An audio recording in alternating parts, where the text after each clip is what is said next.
세계가 늙어가고 있어. 한국은 그 속도가 가장 빠른 축에 속하지. 그만큼 연금에 대한 관심도 높아지고 있어. 하지만 한국의 연금 제도는 급격한 변화를 따라가지 못하고 있어.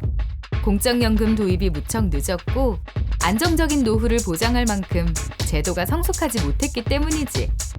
GDP 대비 공적연금 지출을 보면 한국은 놀라울 정도로 노인복지에 돈을 쓰지 않고 있어. 한국의 노인 빈곤율은 45.7%로 OECD 평균인 12.4%의 4배 가까운 수준이야. 쉽게 말해 한국의 노인 중 절반 정도는 중간 소득에도 미치지 못한다는 거지. 다른 나라 사정은 어떨까? 먼저 세계 최초로 공적연금 제도를 도입한 독일을 살펴보자. 독일의 65세 이상 인구는 전체 인구의 21.4%로 이미 초고령 사회에 진입했어. 현재 독일의 은퇴 세대는 가처분 소득 중 약 85%를 공적연금으로 확보하고 있어. 그만큼 안정적인 노후 생활을 보장받고 있다는 뜻이지. 그리고 기금 고갈론에 휘둘리는 한국과 달리 독일은 오히려 기금 적립에 대한 강한 불신을 가지고 있어. 1920년대의 높은 인플레이션, 1940년대 화폐 개혁, 2차 세계대전 등을 거치면서 기금이 그냥 사라졌거든. 그래서 독일은 연금 개혁을 통해 부가 방식으로 전환하면서 제도에 대한 신뢰를 높여나갔지. 북유럽 복지국가로 유명한 스웨덴은 어떨까? 스웨덴도 독일과 마찬가지로 초고령 사회에 속해. 대표적인 복지국가답게 은퇴 세대의 소득 중에 97.9%를 공적연금으로 받고 있지. 노인들의 소득이 거의 공적연금이라는 사실. 지금까지 살펴본 것처럼 공적연금이 자리를 잡고 제 역할을 하는 나라에서는 노후 소득이 보장되고 노후 생활도 안정된다는 것 잘 알겠지? 대표적인 자본주의 국가인 미국은 사적연금 시장이 발달되어 있어. 사적연금까지 합하면 GDP 대비 전체 연금 지출은 12%로 작지 않은데 노인 빈곤율은 약 20%로 오히려 높은 편이지.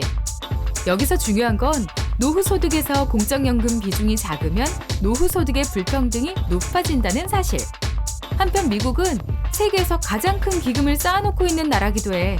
그 금액이 무려 2조 8천 달러, 우리 돈으로는 약 3천조 정도야. 하지만 2034년에는 소진될 예정이야. 한국은 2057년에 기금이 고갈될 거라고 난리가 났었지. 미국은 이미 80년대에 한번 소진을 경험한 적이 있기 때문에 그게 큰 문제가 아니라는 걸 알고 있어. 사회적 논의를 통해 정책적으로 해결하면 되는 거니까. 그래서 대다수의 미국인들은 공적연금을 강력히 지지하고 오히려 더 부담을 하더라도 노후에 더 많은 역할을 해주기를 바라지. 한편 공적연금을 민영화해서 엄청난 피해를 본 나라도 있어. 바로 남미의 칠레가 대표적인 사례야. 칠레는 1981년 세계 최초로 공적연금을 폐지하고 민영연금을 도입했어. 당시 국제금융기구들과 신자유주의의 추종자들은 가장 성공적인 개혁, 모범적인 모델이라고 칭송했어. 민영화 조치를 통해 개인의 선택권이 보장되고 투자 수익으로 적절한 급여가 보장되며 경쟁을 통해 효율성이 높아질 거라고 말이야. 하지만 시간이 지날수록 민영화는 국민의 삶에 전혀 보탬이 되지 않는다는 사실이 드러나고 있어. 낮아진 급여 수준, 넓어진 사각지대, 높아진 소득 불평등은 칠레 국민들의 노후를 불안정한 상황으로 몰고 갔거든.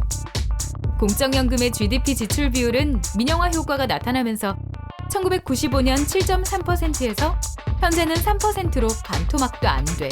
노인들은 매우 가난해졌지. 참다 못한 칠레 국민들은 2016년 11월 국민 총파업을 통해 민영연금에 반대하며 국민연금의 재도입을 요구했지. 슬프지만 한국의 상황은 칠레보다 어려워. 노인 빈곤율은 45.7%에 달하고 노인 자살률은 1위를 차지하고 있어. OECD 평균의 3배를 넘는 수준이야. 한국도 2026년에는 초고령 사회로 접어들 예정이지만 이미 초고령 사회가 된 독일, 스웨덴에 비하면 국가 수준의 노후 보장 제도는 없다시피 한 현실이야. 한국의 은퇴 세대의 평균 소득은 근로 세대의 57.2%인데 그중에 32.2%만이 공적연금으로 보장받지. 사회적 부양이 제대로 정착되지 못하니 제도에 대한 불신은 커져가고 이런 불신은 보험료 인상에 대한 거부감으로 표현되는 악순환이 반복되고 있어. 이 불행의 고리를 끊으려면 어떻게 해야 할까?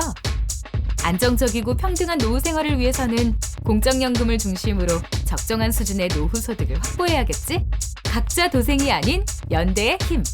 우리 공적연금 강화로 우리의 노후를 지키자.